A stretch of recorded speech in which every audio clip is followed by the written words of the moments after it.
Hello everyone and welcome to Action RPG Build Guide Edition. Today I'm ready to drop on you my 8th iteration of my Shaman Avalancher. Of course, stronger than ever, and you're going to see tons of builds coming from this channel because right now we're going through and updating everything on actionrpg.com. As always, I will show you every single facet of the build. Everything is timestamped in the description below if you need to bounce around. Let's not waste any time and jump right into this. Starting off with some gameplay. Now what you're looking at right now is 845 corruption, and to give you a little bit of perspective, my last Shaman Avalancher was a little over 500. So we've pushed almost 350 corruption, and of course this can go higher based upon your gear. But nevertheless, what gameplay you're looking at right now is 845 corruption. The skills I'm using is, of course, my damage dealer is Avalanche. We're using Maelstrom, Thorn Totem, and that is procced from your idol, Warcry, an unspec'd leap, and then we are also using Storm Bolts as well. And even though we already finished the Echo, I'll run around here for a minute. And it's pretty simple. You hit Warcry, you cast Avalanche. If you ever need a couple more Maelstroms, you can manually cast it. But for the most part, you leap, cast Avalanche, and cast Warcry. And the AOE on this build is unbelievable. It's also very tanky. And since a lot of the times the stuff is chilled or frozen, if it's frozen, that means it's not killing you. So, pretty simple build. You can see right here, clear speed's good, tankiness feels good. 850 corruption. Let me show you some single target. Abomination, again, 845 corruption. And for the most part, you get his face tank this fight, which just shows how much higher it can go. A-bomb, dead. But as we know, Abomination isn't the fight, it's the Abomination Harbinger you want to see. 845 corruption, Harbinger of Defilement. And as you can see, we can maintain our mana and just spamming Avalanche. You are dead. Like every guide that I put out, I also got to show you the Aberoth fight. So Aberoth versus your Shaman Avalancher. Again, you can maintain positive mana. Just sit there and spam it. And Mr. Aberoth, don't get hit by that. You are almost dead. Oh, look, he's dying cold style. Let me show you how to recreate this build. Now let's break down the skills, starting with our damage dealer, Avalanche, and I'll try and point you in the right direction on what nodes you want to take first. Now for this skill, you want to do a little zigzag right here getting to this node. This is going to be large boulder chance, critical strike chance, little increased damage, and then this is going to convert Avalanche into a fully cold skill, which is what we want. Move it from physical to cold. You're then going to come down here, take multiplicative damage, less mana cost, more multiplicative damage if you have a totem, and then a little bit of storm stack chance. And you're going to have a ton of storm stacks, which will benefit from the Gathering Storm Tree. All remaining points are going to go to frozen ground and multiplicative damage when they're in frozen ground. Moving over to Warcry, which is awesome for this build. First thing you want to do is come up and over and cut the cooldown in half and turn it into a Warcry totem. You're then going to come down here and get Cleanse and chance or cast 4 stacks of Maelstrom.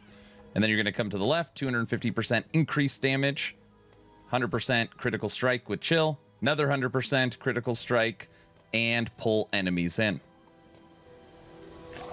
Moving over to Gathering Storm. Now for the longest time, I was converting this to cold, which you still could do if you want. Doesn't do a ton of damage, so we're actually leaving it as shock because this will help us in the passive tree, which I'll explain in a second. But ultimately here, what we're going to do is we're going to take multiplicative damage, Storm Bolt chance, Maelstrom chance, crit chance per Maelstrom, Storm Bolt repeat, Storm chance to gain instead of lose, penetration with lightning, and basically your minions can maintain it, that being your totems. On here as well, you're going to get an extra chance to shock. Moving on to summon Thorn Totems. Now, obviously, this is not a minion build, but totems are very important. Totems are going to give you more armor. They're going to give you more resistances. They're going to give you more cast speed. But more importantly, it's going to give you multiplicative damage.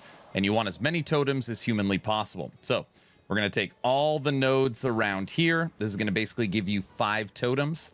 and it's not going to cost you any mana as long as you max out these 2 nodes.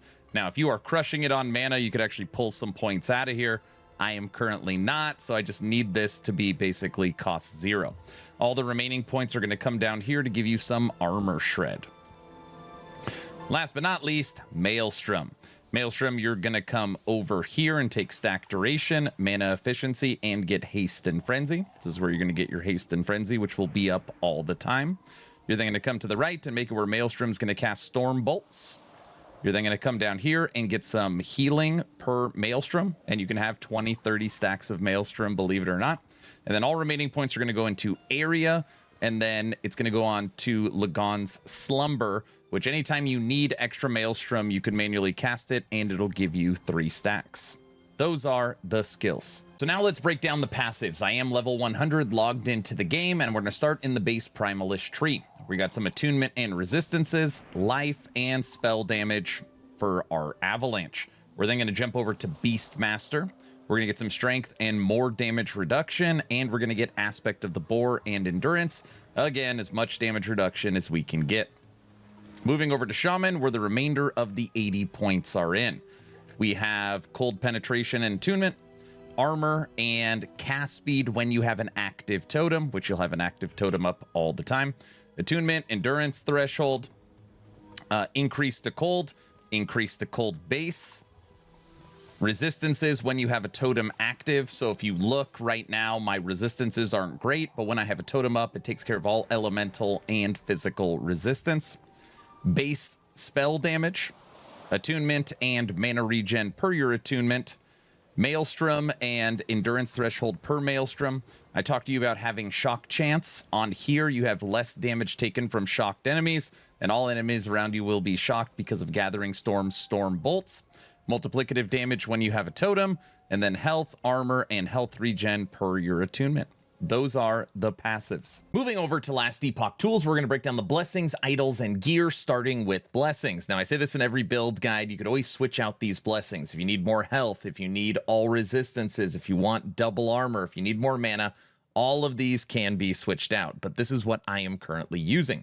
Critical Strike Multiplier, Critical Strike Avoidance, Armor, Cold Shred, and Health Regen. And you can switch any of them.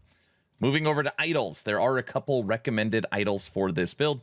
We're using Throne of Ambition. This is going to give you armor and multiplicative cold damage.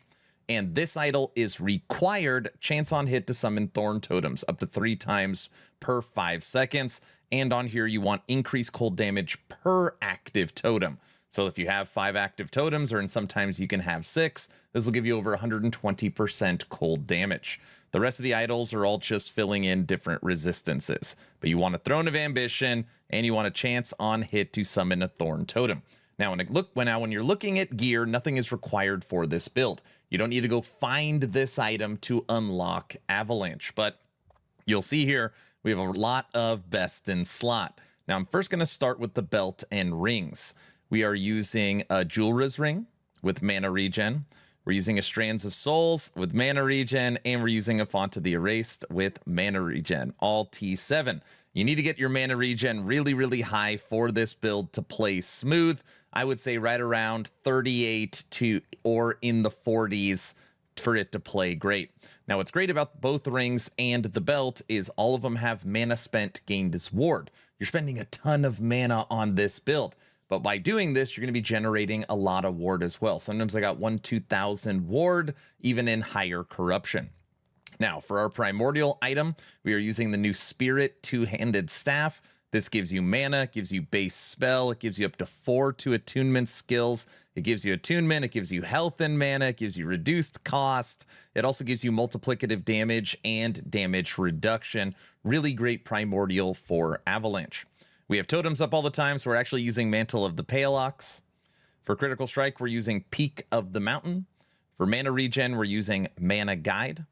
For added mana cost, we're using Foot of the Mountain.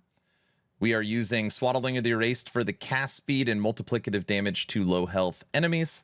And then we are using the Weaver Relic with 4 to Avalanche. So that is the gear, idols, and blessings. Moving over to actionrpg.com to talk about leveling. Now, I want to say right at the beginning, all these leveling guides have been fine-tuned and tested in game, so hopefully you can trust them. Also, the leveling guides will take you to level 60. After level 60, you should be done with the campaign, got all your passive points, got all your idle slots, and into the end game. That's when you can switch into whatever you want. Now, I'm not going to cover the entire leveling guide because I'd be breaking down a whole nother build, but ultimately the skills we are using are Thorn Totem, Swipe, Storm Totem, Summon Storm Crows, and Terra's Blessing.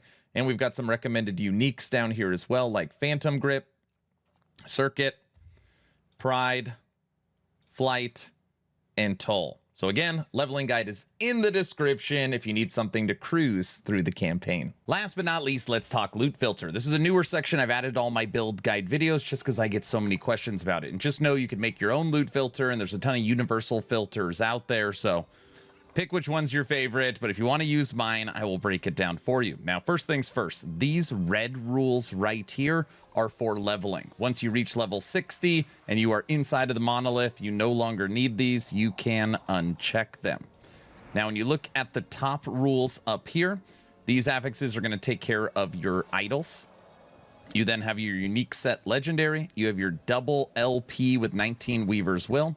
T7, double T6, triple T6, and higher, so it could also roll with T7s, and then all the unique items you need for the build. Now again, this is specific to Avalanche, and on there I've put some like high-valued uniques as well, just because it's exciting, obviously, when you find them. So this is the Lootfilter. It is linked in the description, and it's on the bottom on actionrpg.com. All right, everyone, that's the build guide. What do you think of my new and improved Shaman Avalanche? Is there anything I missed? Is there anything I can do to take this next level? Let me know your thoughts in the comment section below. Please like, share, and subscribe. Of course, only you think I've earned it. If I haven't earned it, I'm going to work harder for you. Don't forget to check out actionrpg.com. This is my newly launched website. We've got news, event calendar, build guides, leveling guides, tips and tricks, working on tier list, APIs. It is going to be awesome when it's done. Again, actionrpg.com. Last but not least, join the Discord. Over 5,000 active members. We do game giveaways, merch giveaways, movie nights, game nights. All the subathon shenanigans are through Discord. If you love action RPGs, you should be a part of my Discord.